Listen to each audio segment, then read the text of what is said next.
बंगाल के नवाब मुर्शिद कुली खान और ईस्ट इंडिया कंपनी के बीच कॉन्फ्लिक्ट्स बढ़ते ही जा रहा था और इसके रीजंस तो हमने देखे हैं, पर फिर भी एक बार रिवाइज कर लेते हैं।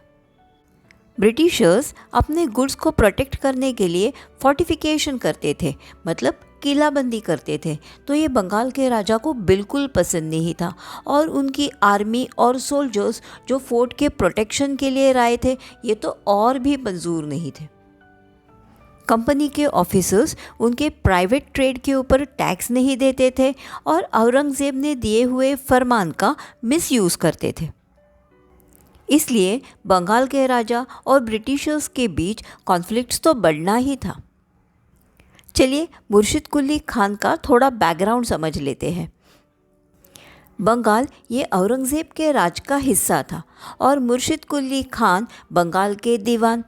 जब 1707 में औरंगज़ेब की मृत्यु हो गई तो मुर्शिद कुली खान ने खुद को बंगाल का नवाब डिक्लेयर कर दिया, मतलब खुद को बंगाल का राजा डिक्लेयर कर दिया। मुर्शिद कुली खान के बाद शुजाउद्दीन, जो मुर्शिद कुली खान के सन इन लॉ थे, वो नवाब बने। उनके बाद अलीवर्दी खान, जो एक मिलिट्री ऑफिसर थे, वो नवाब बने। और बाद में सिराजुद्दौला, जो अलीवर्दी खान के ग्रैंडसन थे, वो नवाब बने। इन नवाबों का और ईस्ट इंडिया कंपनी के बीच कॉन्फ्लिक्ट्स बढ़ते ही जा रहा था। नवाबों का कहना था, तुम यहाँ पे ट्रेड करने आए हो तो शांति से ट्रेड करो और अपना टैक्स दो। तुम्हें फोर्ट बांधने की या आर्मी रखने की कोई ज़रूरत नहीं है, इसका आपको कोई राइट भी नहीं है। पर कंपनी इन वार्निंग्स को इग्नोर कर देती थी। तो धीरे धीरे ये कॉन्फ्लिक्ट्स बढ़ते जाते हैं और आगे जाके एक बैटल का रूप लेते हैं जिसका नाम है बैटल ऑफ प्लासी। तो बढ़ते हैं हमारे अगले टॉपिक के ओर, बैटल ऑफ प्लासी। 1756 में अलीवर्दी खान गुजरने के बाद सिराजुद्दौला बंगाल के नवाब बने। अब ब्रिटिशर्स ने सिराजुद्दौला के राइवल्स को नवाब बनाने की कोशिश की। अब ये भला सिराजुद्दौला को कैसे पसंद आता, तो सिराजुद्दौला ने ब्रिटिशर्स से कहा, आप हमारे पॉलिटिकल अफेयर्स में दखल देना बंद करो, फोर्टिफिकेशंस करना बंद करो और चुपचाप टैक्स दो। पर ब्रिटिशर्स थे, थोड़ी मानने वाले थे।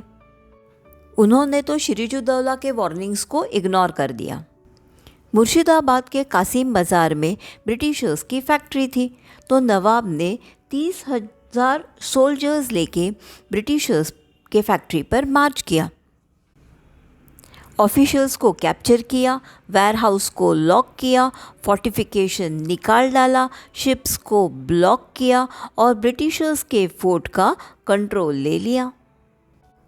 तो जैसे ही ये बात ईस्ट इंडिया कंपनी के दूसरे प्रोविंसेस में पता चली, उन्होंने रॉबर्ट क्लाइव के लीडरशिप में 2500 सोल्जर्स के साथ वेस्ट बंगाल के प्लासी में वॉर स्टार्ट कर दिया। एक तरफ रॉबर्ट क्लाइव और उनके 2500 सोल्जर्स की आर्मी और दूसरी तरफ सिराजुद्दौला की 30,000 सोल्जर्स की आर्मी। पर बहुत अफसोस की बात, सिराजुद्दौला की आर्मी हार गई। वो इसलिए क्योंकि ब्रिटिशर्स के पास सोल्जर्स तो कम थे, पर चीटिंग वाला दिमाग ज़्यादा था। वॉर स्टार्ट होने से पहले ब्रिटिशर्स शुजाउद्दौला के कमांडर मीर जाफ़र से जा मिले और उनसे कहा कि अगर ये वॉर हम जीतते हैं तो आपको बंगाल का नवाब बना देंगे। इसलिए मीर जाफ़र लालच में आकर अपने सोल्जर्स को लेके वॉर पे गए ही नहीं। As a result Sirajuddaula war हार गए और मीर जाफ़र बंगाल के नवाब बने। बैटल ऑफ प्लासी इंडिया के हिस्ट्री में बहुत ज़्यादा इम्पॉर्टेंट है। ये लड़ाई 27 जून 1757 को लड़ी गई। ब्रिटिशर्स ने इंडियन किंग सिराजुद्दौला को हराकर बंगाल जैसे रिच प्रोविंसेस में खुद की मिलिट्री पावर को एस्टैब्लिश कर दिया। अब उनके पास बंगाल का कंट्रोल आ गया। वो बंगाल में बिना किसी रोक टोक आराम से ट्रेड कर सकते थे और बहुत सारा पैसा कमा सकते थे। सबसे इम्पॉर्टेंट बात, इस बैटल से ब्रिटिश शासन की भारत में शुरुआत हुई और भारत का पॉलिटिकल मैप बदल गया। बैटल ऑफ प्लासी के बाद सिराजुद्दौला का असैसिनेशन हो गया और मीर जाफ़र को ईस्ट इंडिया कंपनी के मेहरबानी से नवाब बनाया गया। पर उन्हें भी ब्रिटिशर्स का कारनामा पसंद नहीं आया।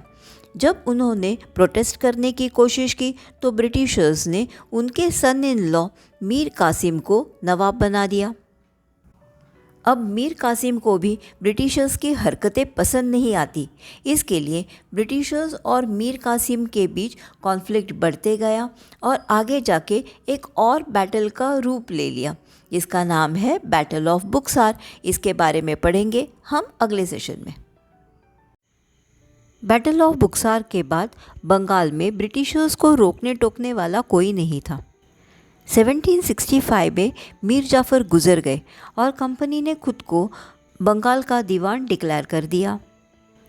अब उनका मेजर प्रॉब्लम सॉल्व हो गया। वो बहुत जल्दी बहुत प्रॉफिट करने लगे, रेवेन्यू जनरेट करने लगे, फोर्ट बांधने लगे।